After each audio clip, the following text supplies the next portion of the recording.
j'ai préféré hier soir faire un récapitulatif de manière à ce qu'il y ait une unité, parce qu'à défaut, je crains que vous ayez oublié une partie du contenu de l'intervention de mardi. Alors, je pense qu'il était bien de reprendre toutes les cartes et de vous les déployer pour qu'on ait une logique dans la présentation. Voilà.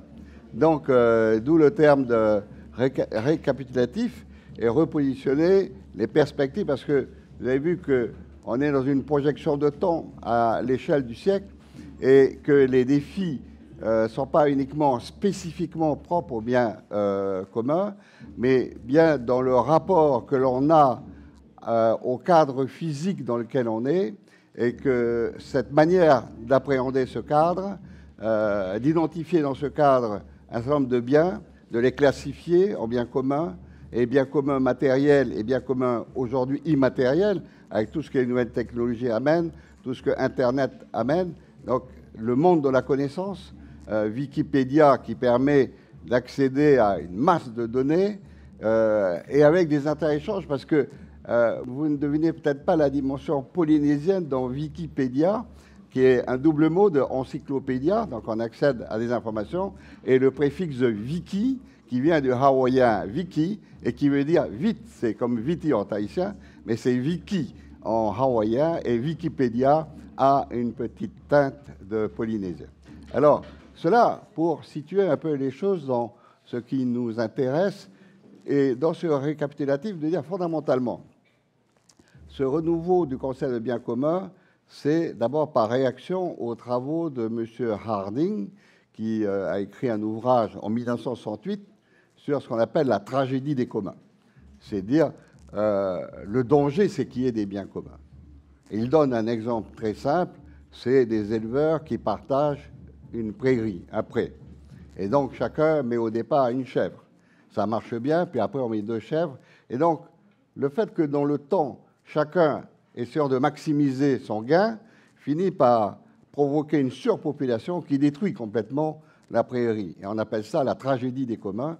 Et ça peut être une réalité, et je l'évoquais là, ce que disait le professeur Salva, dans beaucoup de pays insulaires du monde, le fait qu'on considère le lagon comme bien commun ou les ressources en poissons le long de la côte comme bien commun fait que beaucoup de ces pays aujourd'hui ont vu ces ressources disparaître, et donc beaucoup de ces populations, le cas de Madagascar par exemple, souffrent de famine.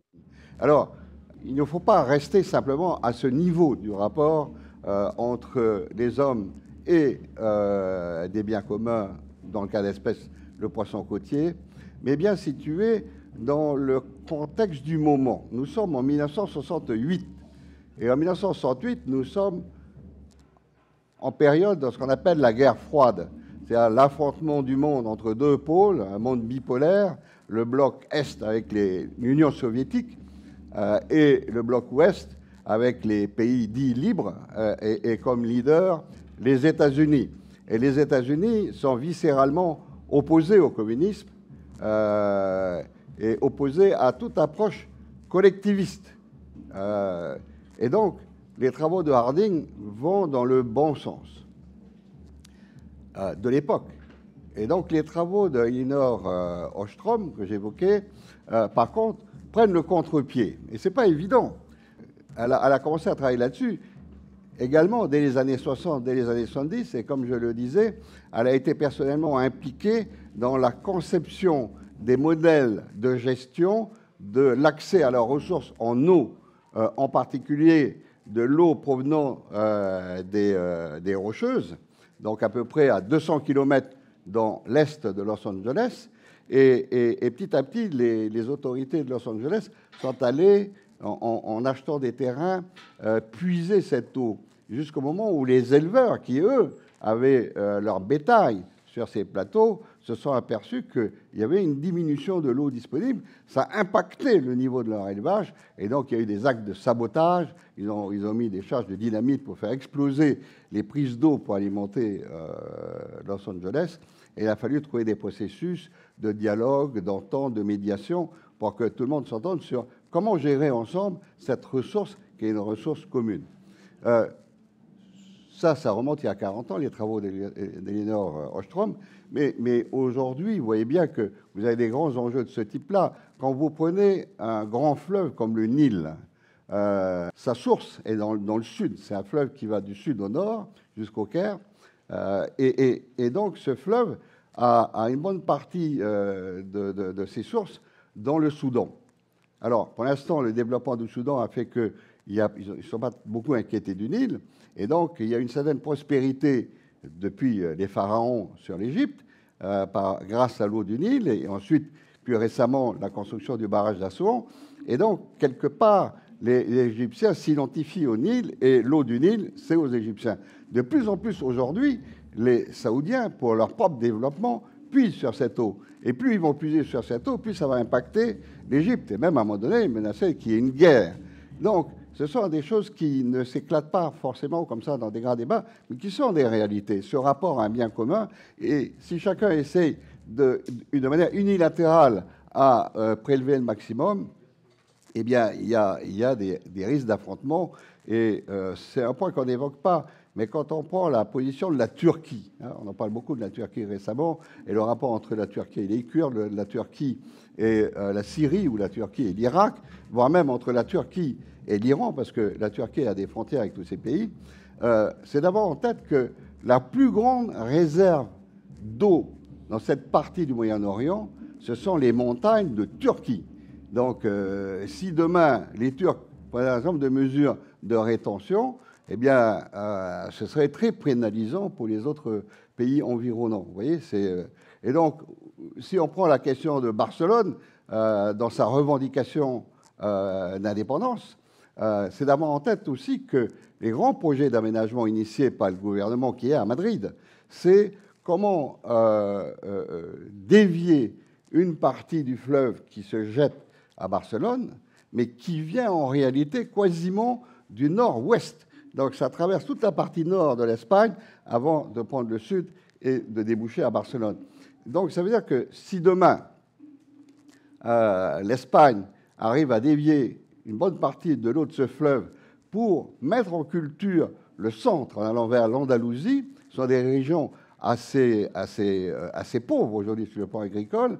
Donc vous voyez qu'on est à chaque fois dans des batailles, dans des concurrences, et il peut y avoir des approches, je ne dirais pas sournoises, mais discrètes. Donc à chaque fois que l'on va convoiter un bien, ça peut être au niveau international.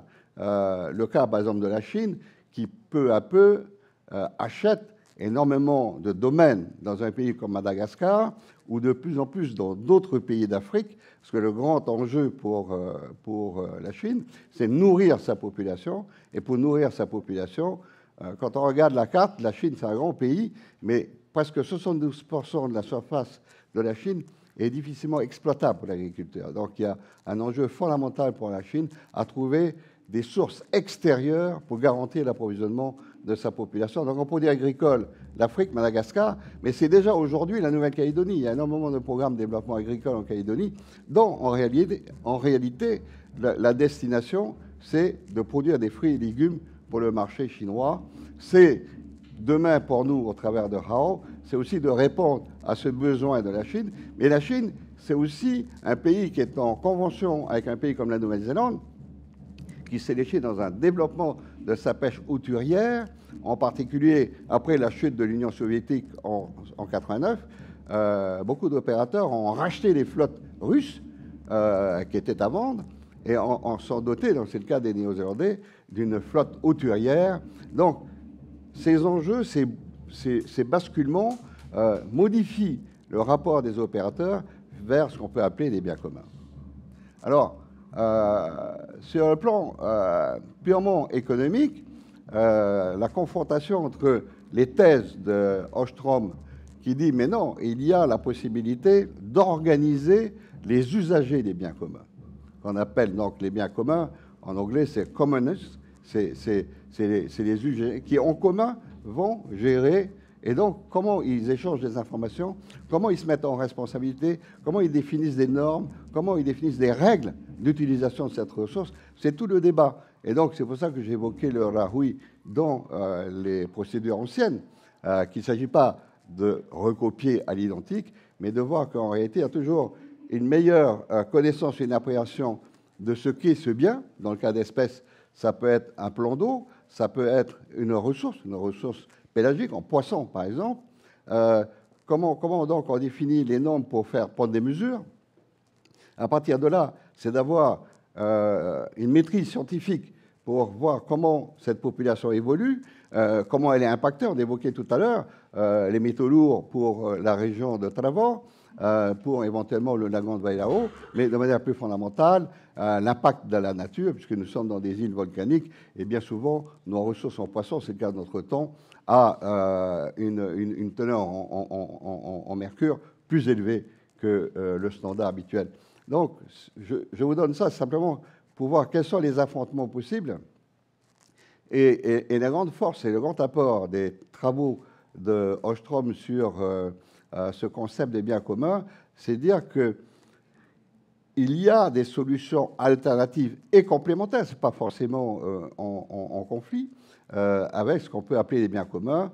Et donc, contrairement à ce que Mme Thatcher a pu dire dans la fin des années 70, en disant « no way », il n'y a pas d'alternative, c'est uniquement l'approche néolibérale, donc le primat de la croissance économique.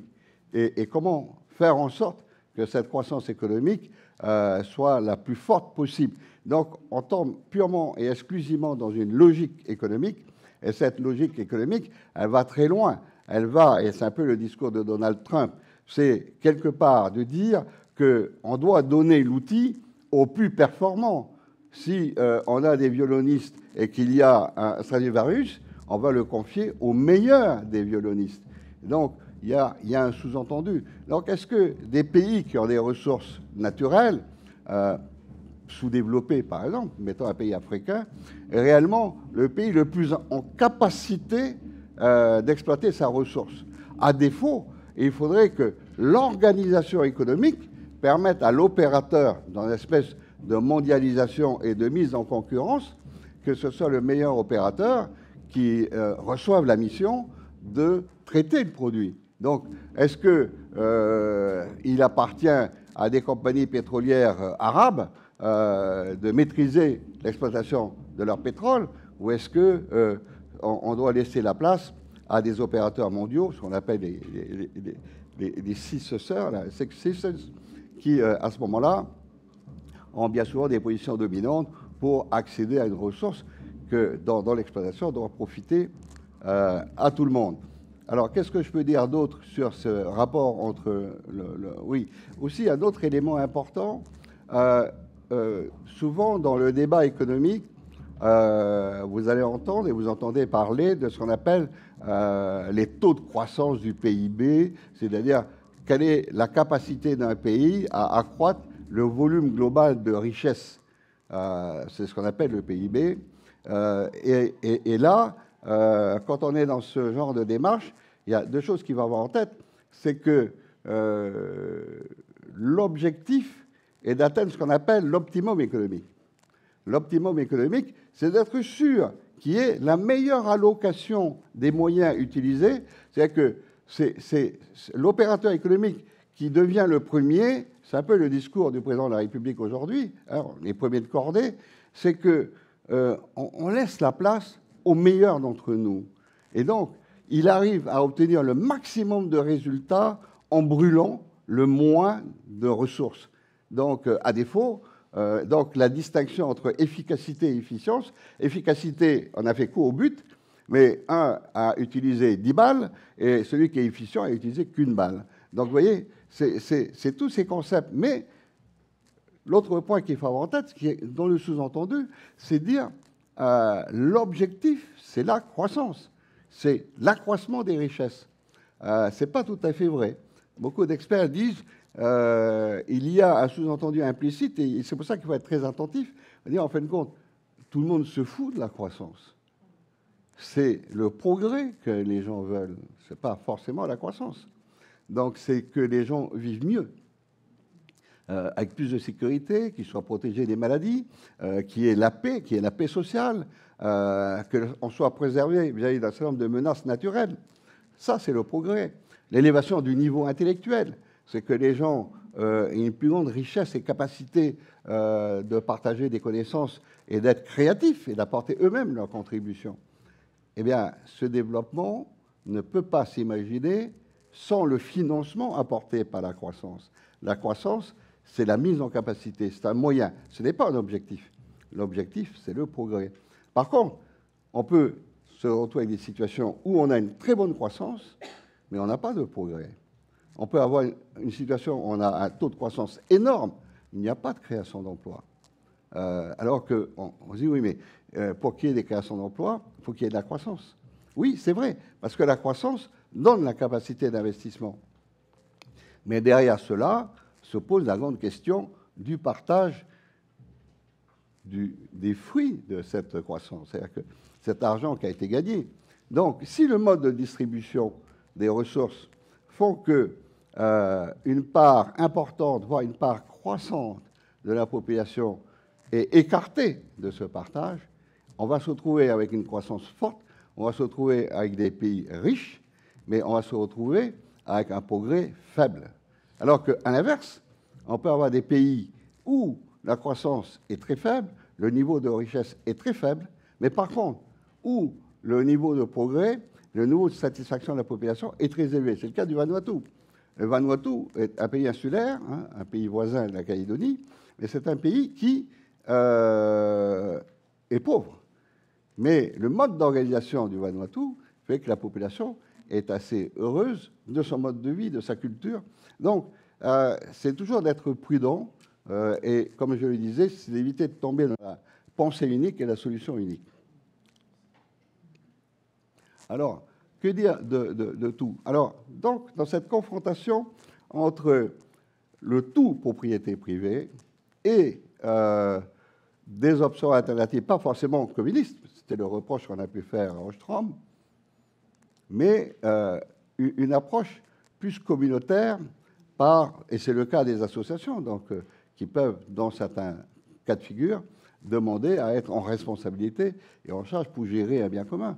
Donc, ça peut être le cas pour la vallée de la Papédo, par exemple, où on ne doit pas être enfermé dans l'approche verticale, où il y a un bien, la vallée de la Papédo, un système institutionnel, avec un gouvernement, une assemblée, des administrations. Et donc tout ça, ça se traduit par quoi? Par des décisions d'autorité, que ce soit une délibération, un arrêté ou une loi polynésienne. Mais c'est aussi le dialogue, c'est aussi partager des informations et de dire, mais tout ce qui va se faire, quel est le sens? Et ça, c'est aussi dans l'ouverture de vos travaux, c'est quand on fait quelque chose, mais tout ça, c'est quel sens on donne?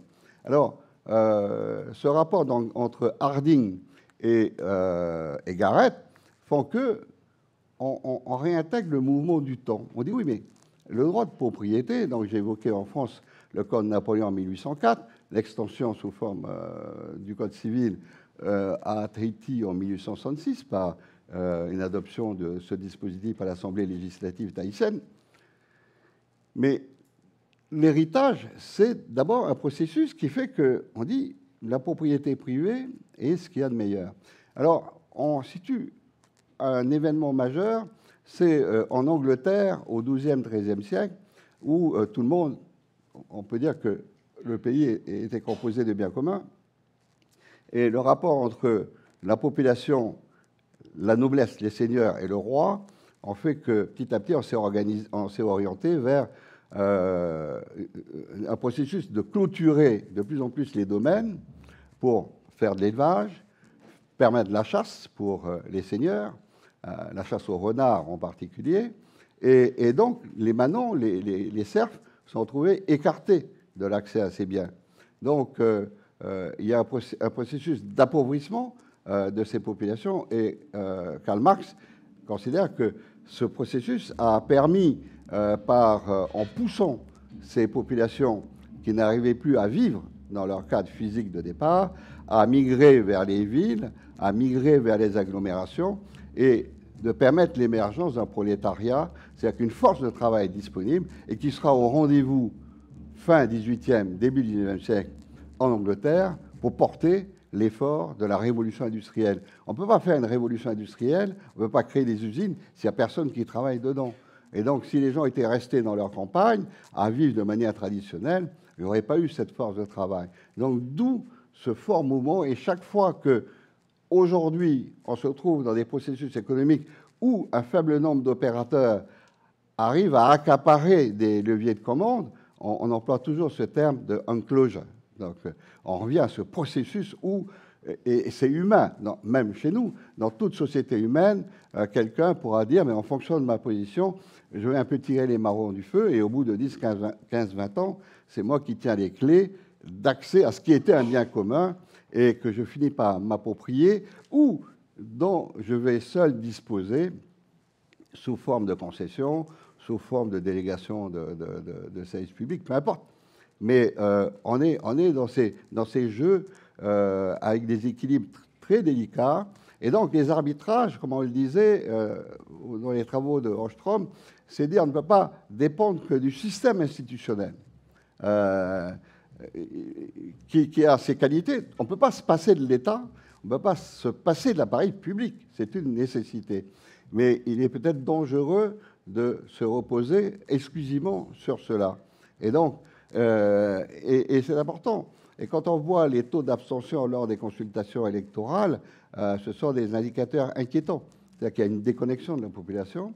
Et là, ça peut être la voie ouverte, soit sur un plan institutionnel, ce qu'on peut appeler des dictatures, et on évoquait cette phrase de Hannah Arendt, mais Hannah Arendt, elle a fait beaucoup de travaux pour dire, faites attention, dans telle et telle condition, vous allez voir émerger des appareils politiques qui seront des dictatures. Et les dictatures peuvent aller très loin, surtout dans notre monde aujourd'hui, dans la communication, hein, alors qu'on peut considérer que comme bien commun, il y a la langue, il y a le patrimoine culturel, mais même là, et c'est une des formes les plus modernes et les plus dangereuses de la dictature, c'est pas de devoir afficher, soit en portant les couleurs d'un maillot politique qu'on adhère, c'est pas de devoir, disons, subir une pression qu'on n'a plus de liberté de conscience, c'est quand on se trouve obligé de chanter et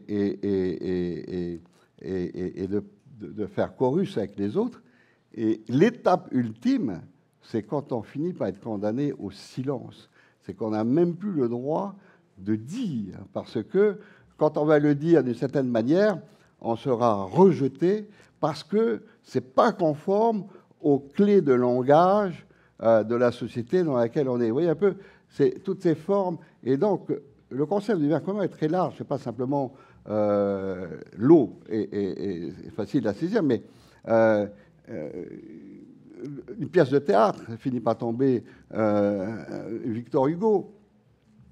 Donc, c'est de se dire, mais lorsqu'on finit par même plus pouvoir dire les choses comme on le souhaite, parce qu'on va dire, ah, vous êtes en infraction avec telle et telle norme. Vous voyez, alors, on va aller jusqu'à un grand auteur concernant l'émergence du nazisme en Allemagne. Ça a été un auteur qu'on appelle Bertolt Brecht, qui a écrit beaucoup de pièces de théâtre. Et je voudrais prendre deux scénettes écrites par Brecht. Il y en a une, c'est la boîte d'allumettes. Donc, c'est le père et une mère, ils discutent, et sont assez critiques vis-à-vis du système nazi. Ils ont un fils unique. Et à un moment donné, ils s'aperçoivent qu'ils n'ont plus d'allumettes, et ils envoient le fils chercher la boîte d'allumettes. Et au bout de 15-20 minutes, il ne revient toujours pas.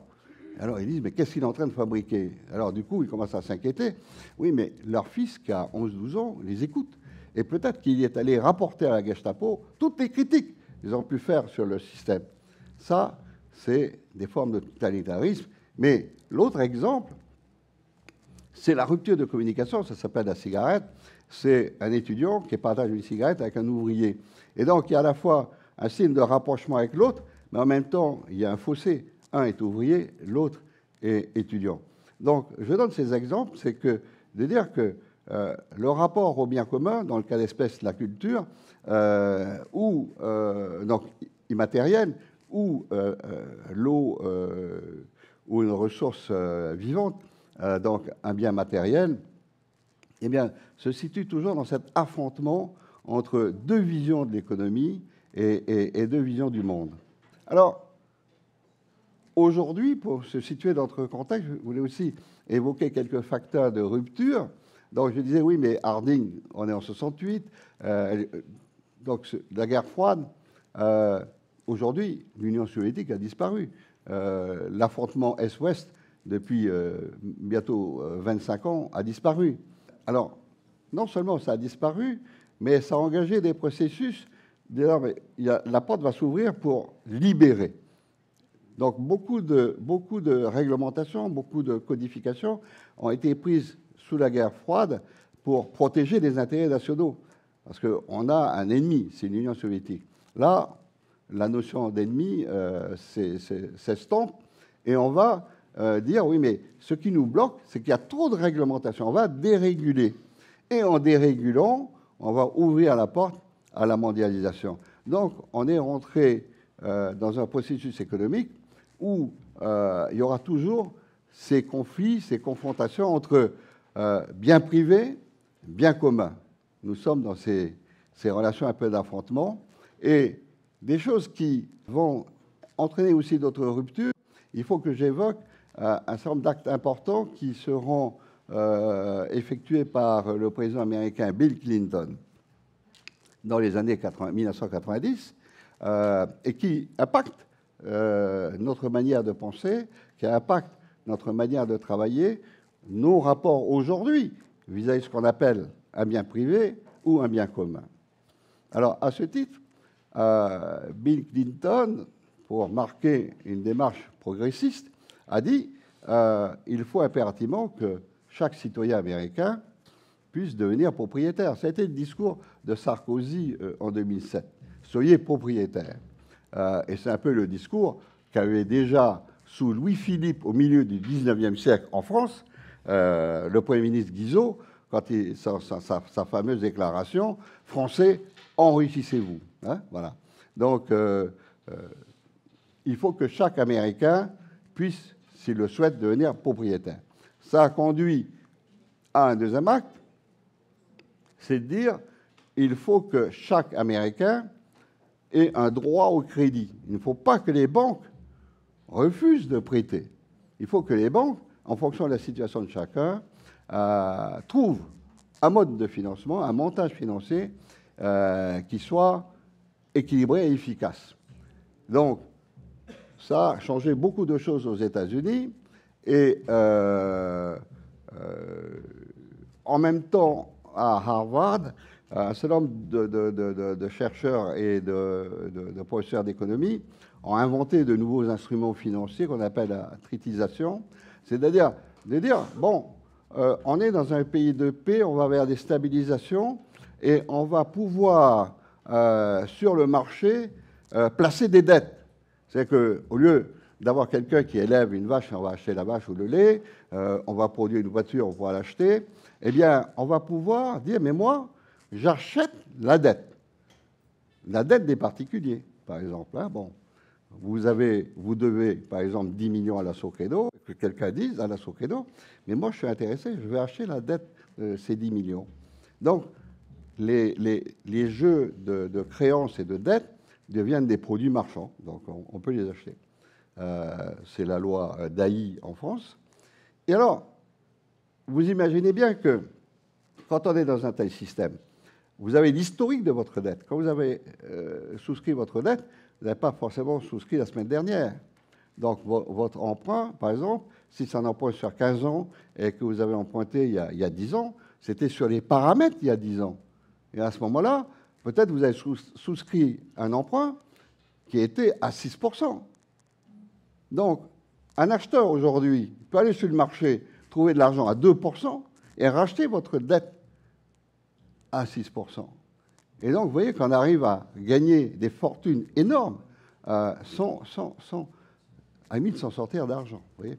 Alors, la chose a été rendue possible parce que l'autre décision de Bill Clinton, ça a été de lever une interdiction qui datait de 1934, après la crise de 29, où on s'est aperçu que lorsqu'il y a un emballement des actes de spéculation sur des marchés, en particulier des marchés boursiers, le danger vient du fait que le banquier est à la fois joueur.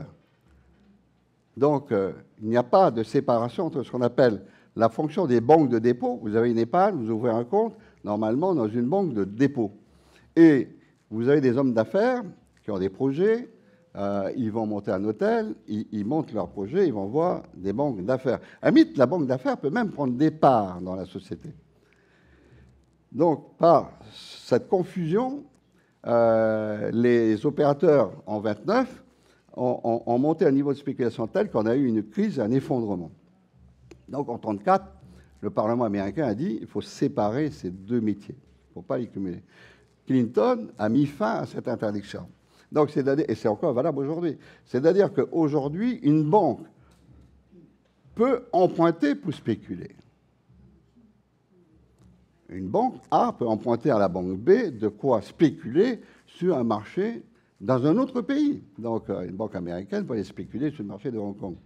Alors, quand on se retrouve dans ces mécanismes, avec ce que j'évoquais pour l'accès donc à un logement pour des ménages qui étaient jugés trop pauvres, souvent derrière il y a une connotation sociologique, parce que souvent ceux qui étaient pauvres, ils étaient plutôt bruns ou les yeux bridés que blonds et aux yeux bleus. Bon, voilà. Donc c'était moins des Américains d'origine anglo-saxonne, et c'était plus des Afro-Américains qui avaient accès, enfin. Et donc, lorsqu'on a eu cette conjugaison avec ces deux phénomènes, où dès lors qu'il y a eu des inversions de tendance, en 2008, on se retrouve avec une crise phénoménale, vous vous en souvenez.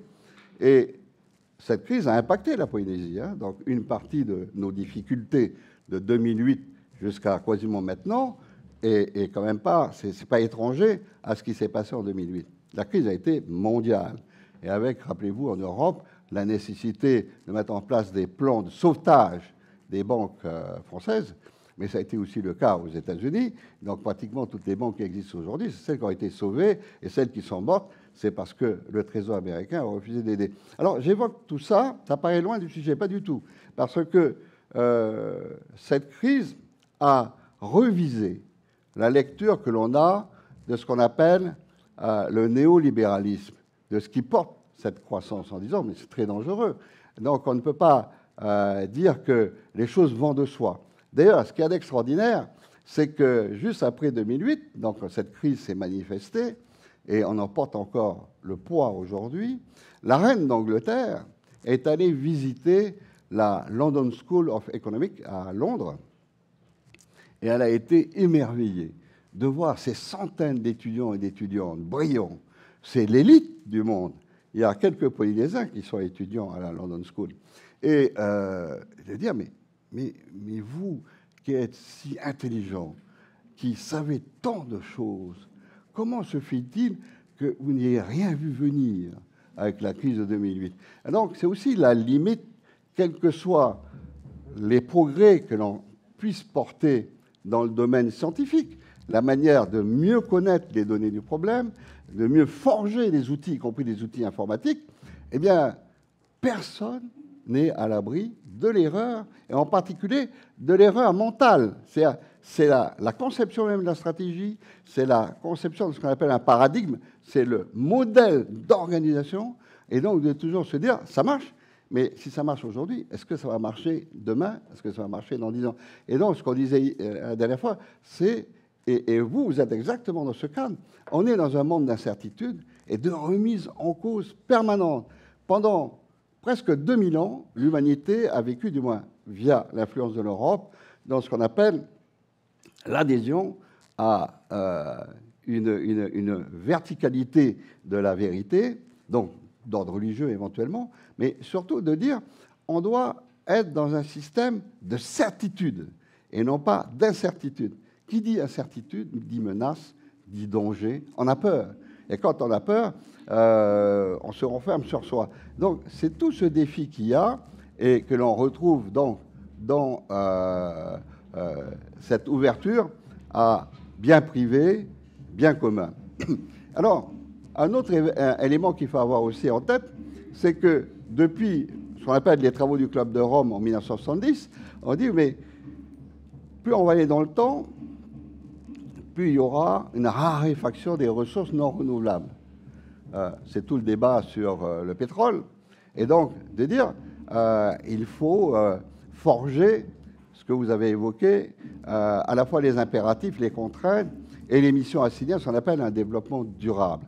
Donc le rapport, non seulement vis-à-vis des autres, des pays à pays, des décideurs institutionnels à une population, des citoyens, mais également, on l'a dit, par rapport aux générations futures. Aujourd'hui, un décideur est responsable vis-à-vis de personnes qui ne sont pas encore nées, parce que leur cadre de vie va être directement impacté par les décisions prises aujourd'hui, en particulier dans la manière dont on va traiter les biens communs. Alors, d'autres choses qui vont jouer, c'est même les fondements de notre société. On ne se rend pas compte. Prenez l'éclairage. L'éclairage, c'est ce qu'on appelle EDT, c'est Engie aujourd'hui. Engie, c'est un groupe français qui est coté au CAC 40. C'est les 40 premières entreprises nationales. Comme particularité, toutes signataires au protocole sur le développement durable. Mais nous sommes là dans la manifestation du système qui s'est installé en Europe et en particulier en France depuis quasiment le milieu du siècle, du 19e siècle. Donc depuis Napoléon III. Donc ces groupes se sont constitués, ont capitalisé, se sont agrégés, se sont fusionnés. Et je dis ça parce que il s'agit là des résultats d'un processus qui est en train de s'évanouir. Et tous les experts qui réfléchissent sur la société de demain, comme Rufkin, c'est un Américain, ils disent les deux piliers de l'évolution de l'organisation humaine, c'est l'eau et l'énergie. Donc l'eau, on l'a évoqué, mais dans l'énergie, la révolution industrielle au niveau de l'humanité a pour nom l'Europe, l'Angleterre, l'Allemagne, la France et après les États-Unis.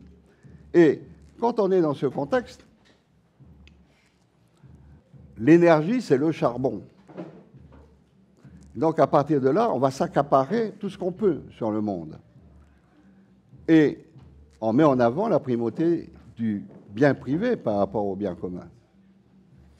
Mais également, pour exploiter des mines de charbon, il faut des niveaux d'investissement colossaux qui font que les familles, les grandes familles qui vont investir là-dedans, sont obligées de s'appuyer au départ sur des banques, la banque Rothschild par exemple, mais également sur ce qu'on appelle des marchés boursiers. Donc la bourse de Paris, elle va être créée que dans les années 1860 sous Napoléon III. Donc je dis ça, c'est que tout ce processus est fondé sur un principe, c'est qu'on a une source d'énergie qui est centralisée. Et petit à petit, on a agrégé les compagnies d'électricité à partir de 1945 en France, et c'est devenu donc l'électricité de France.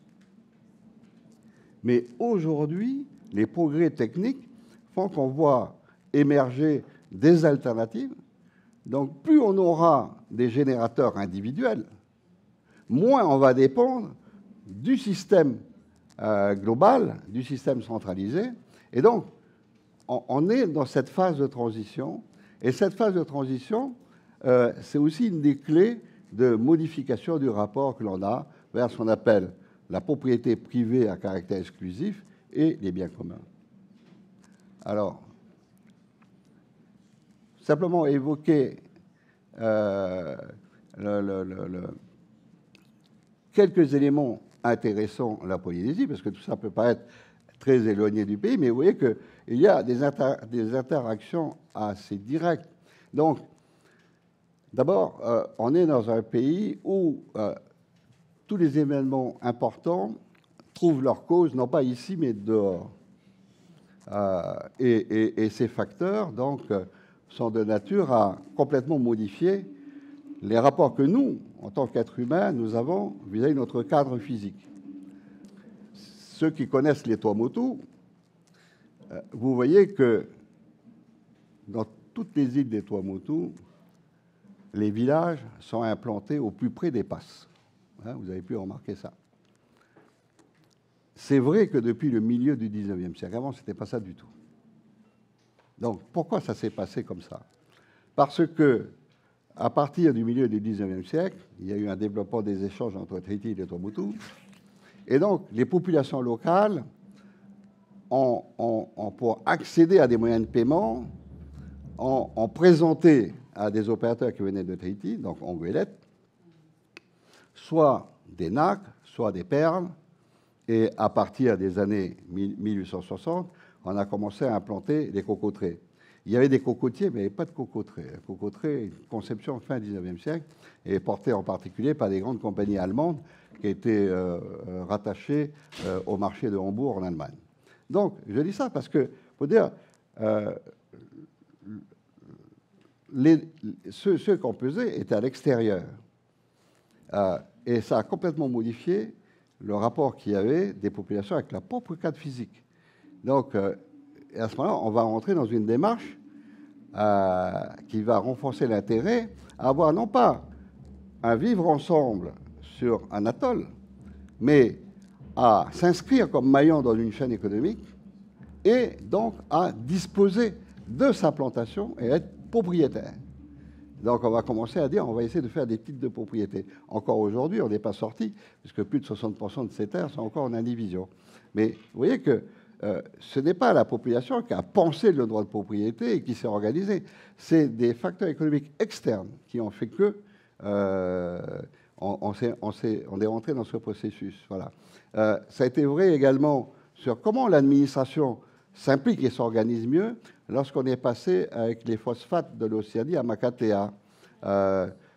Donc, on n'a pas attendu de régler les problèmes d'indivision et que telle et telle famille propriétaire puisse éventuellement vendre la propriété. On a fait plus simple.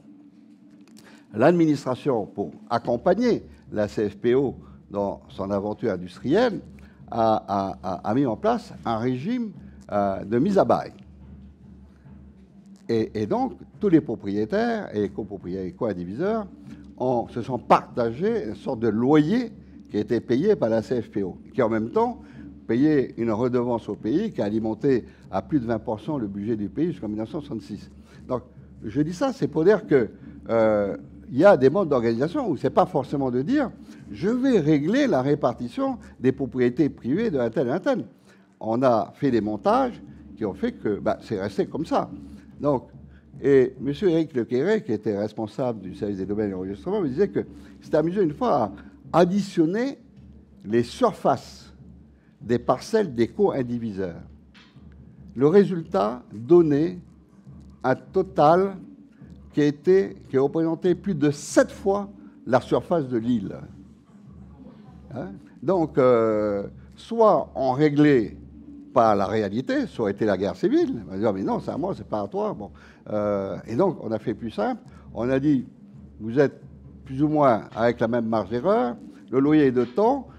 Si votre parcelle fait 1 centième, vous avez 1% du loyer. Voilà. Et encore aujourd'hui, c'est pas dénoué. Hein. Donc, si on refaisait le calcul aujourd'hui, on arrivait encore à ce chiffre de 7 fois la surface de l'île. Donc, je voudrais finir. Ça, c'est des exemples anciens, mais sur des exemples qui s'ouvrent demain, avec le cas de Hao. Tel que le dossier est présenté, on aura un opérateur industriel, bon, qu'il soit chinois et autres, ce n'est pas ça le propos, mais qui va avoir l'outil central. L'outil central va être une ferme qui va produire des alevins. Donc, eux, ils ne vont pas produire le poisson final. Grâce à ça, le schéma, et c'est un schéma classique, c'est le schéma de base en France pour tout ce qui est élevage. Élevage laitier, par exemple. On reviendra là-dessus. Donc demain, on va dans chaque atoll trouver des opérateurs qui sont candidats, qui vont passer une convention, et c'est eux qui vont accepter la prise de risque, qui vont investir dans la cage flottante, qui auront leur concession, qui vont installer la cage flottante dans le lagon, et tous les jours, ils vont s'occuper des poissons. Et si les poissons meurent, c'est eux qui ont perdu le poisson. Ce n'est pas le fournisseur de poissons. Et à la sortie, le fournisseur récupère le poisson, va le traiter et l'exporter en Chine. Donc, vous voyez que à ce moment-là, le rapport au lagon, le rapport à ce qui peut être un bien commun, c'est l'opérateur central ou un montage qui fait que eh bien, le débat, la discussion, ceux qui ne sont pas d'accord, vont se retrouver avec 100, 150, peut-être 200 familles pour moutons, qui, elles, sont impliquées dans l'affaire. Vous voyez, si vous prenez l'élevage laitier en France, vous avez moins de 5 grands groupes laitiers en France. Dans un est leader mondial et même est dominant comme éleveur de vaches laitières dans un pays comme la Tasmanie, par exemple. Bon, je connais les responsables. Et alors, quand on regarde ça, on dit, aujourd'hui, l'éleveur laitier français est quelque part un travailleur non salarié et qui prend tout le risque. Parce que c'est lui, à la limite, qui doit accéder au prêt, c'est lui qui est obligé d'accueillir les vaches, mais il sera régulé par le niveau de commande du groupe laitier. Et donc, si c'est un niveau et un prix suffisant pour que lui-même couvre sa charge d'endettement, ce sera bien. À défaut, ça se passe très mal. Et vous savez que la profession d'éleveur, et en particulier d'éleveur laitier en France, est une des professions qui a le plus fort taux de suicide par an. Chaque semaine, vous avez des éleveurs laitiers qui se suicident en France. Donc, c'est le risque de ce schéma. Et de dire, bon, on a vécu dans un système qui prônait la prééminence de la propriété privée, du droit exclusif de disposer d'un bien, à des approches un peu alternatives avec les biens communs. Mais maintenant, il y a aussi des formes intermédiaires très complexes qui font que, eh bien, on risque même ici de se retrouver avec des cas de figure tout à fait intéressants, tout à fait surprenants. Donc, je vous ai donné toutes les cartes un peu de la réflexion sur la complexité et la simplicité apparente du rapport entre biens privés et biens publics, et dire que ce qui va se passer dans les années et les décennies qui viennent, eh bien, ça va être le fruit de cette confrontation, de cet affrontement. Il n'y a pas de vérité révélée. On ne peut pas vous dire c'est comme ça et ça comme ça pendant 10-15 ans. Eh bien, on sera dans des jeux de conflit.